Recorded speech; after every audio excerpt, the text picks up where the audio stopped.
Okay, so we're going to be doing some integrals. The indefinite integral, I'm a little rusty. Indefinite integral of t squared over the square unit of 1 minus t to the 6th power. Now, anytime I see like a square root on the bottom with like with a variable, you want to try use substitution first, but it gets tricky when it's such a high exponent that I just like to save time, especially on exams and stuff like that. I just go straight to trig substitution. So today we're going to be doing trig substitution.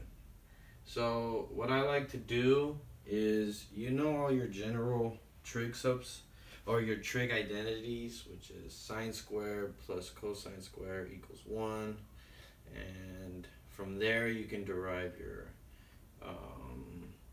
tan squared theta plus 1 equals secant squared theta, and all those other good ones. So I first like to see what's going on. Is it 1 minus, 1 plus? What's going on, right?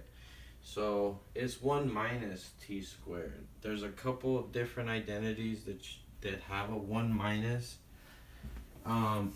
First things first though, is you definitely want to make it look like a squared. So what times what can make it a square exponent? And we know that the indefinite integral can be rewritten as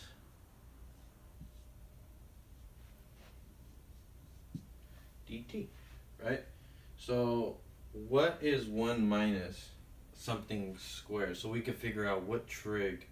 Well, we know that cosine squared theta is equal to 1 minus sine squared theta.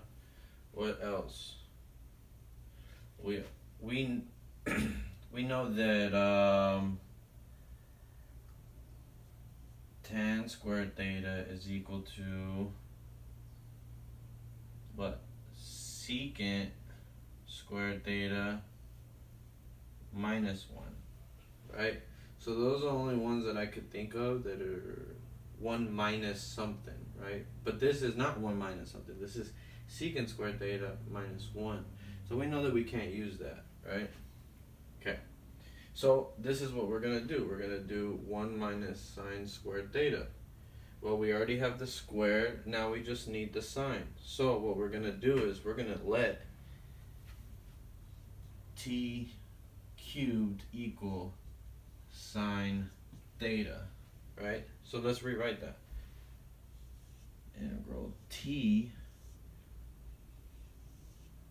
1 minus sine theta squared. Okay. And this is still dt. Okay. But you notice we substituted sine theta, but we have t and our derivative is d with respect to t. So we have to change this and this into theta. So how do we do that? We take the derivative of t3. This is where a lot of people get confused. So we're going to take the derivative with respect to theta on both sides. So dt over d theta of t3 is equal to d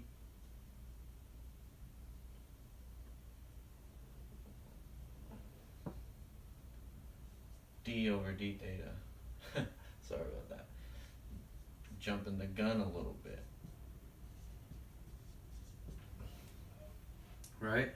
So when you take the derivative with respect to theta, we're going to get 3t squared dt over d theta, right? Because you take the derivative and then you're still left with the dt over d theta because it's respect to d theta.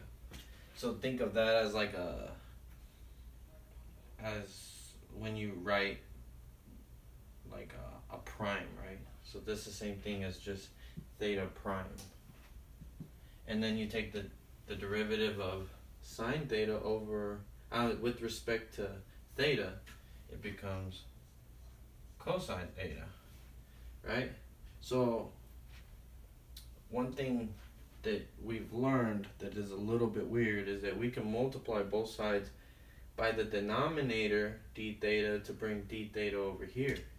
So if we multiply both sides by d theta, we get 3t squared dt is equal to cosine theta d theta. Okay, so we have t squared dt,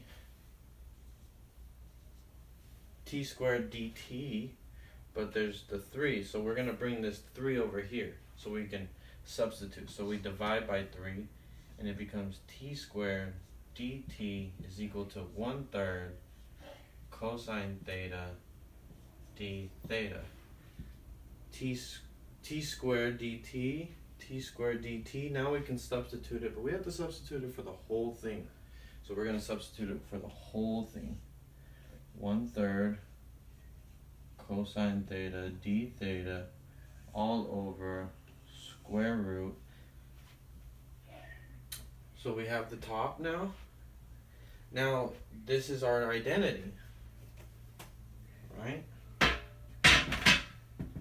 1 minus sine squared theta, 1 minus sine squared. Well, we could simplify that, or substitute it, however you want to say it, to cosine squared theta.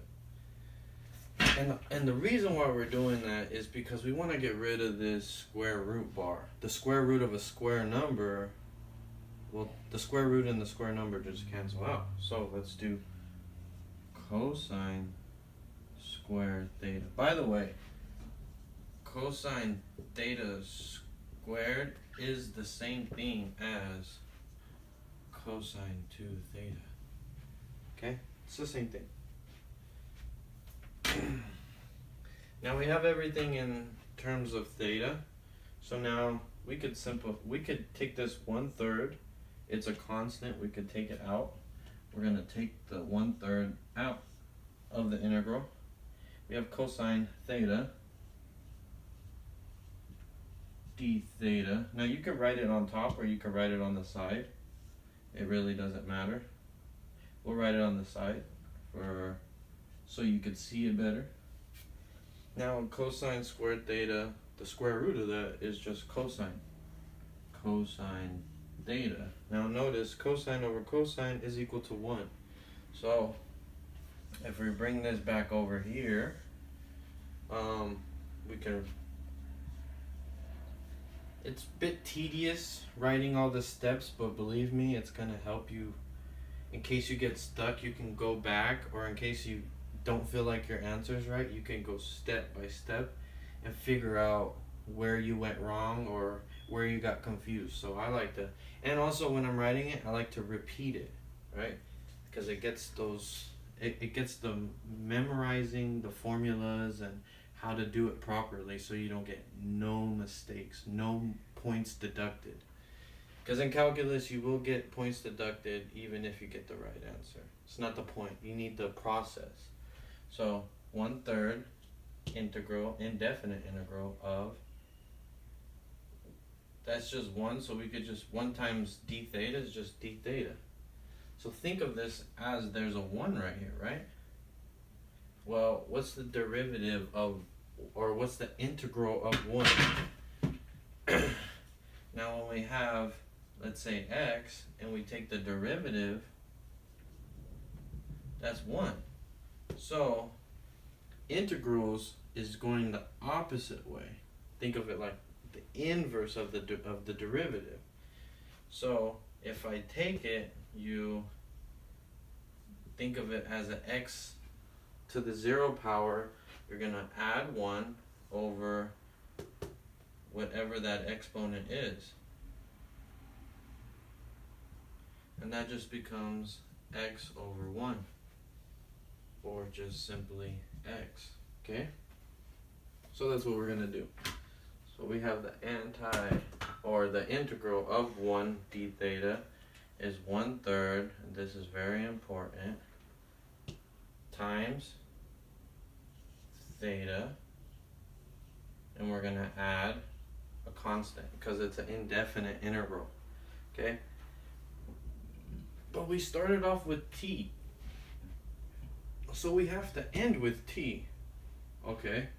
Well, how do we get from theta to t? Well, we substituted. We let t cubed equals sine theta. Well, how do we get just theta by itself? Well, you inverse both sides. So if you inverse both sides, you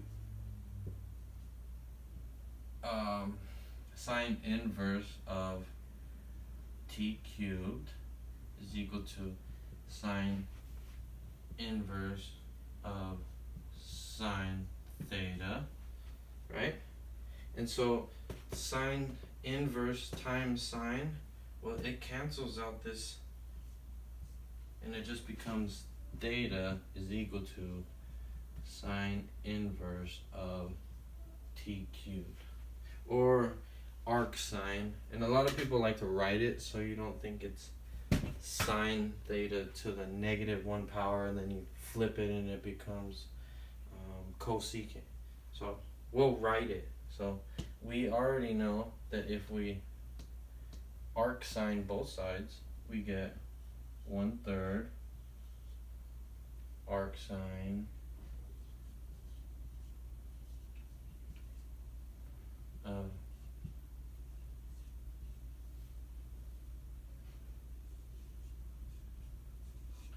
plus c. And you just want to make sure that everything is in t form, everything looks good, and you're done. So this is the answer. So when you take the indefinite integral of this function, this is what you get. 1/3 times arc sine of t to the 3rd power plus c. And if you want to check it, you just take the derivative of this and you'll end up with this. And that's if you have time. So I hope that was helpful, and good luck on your studies.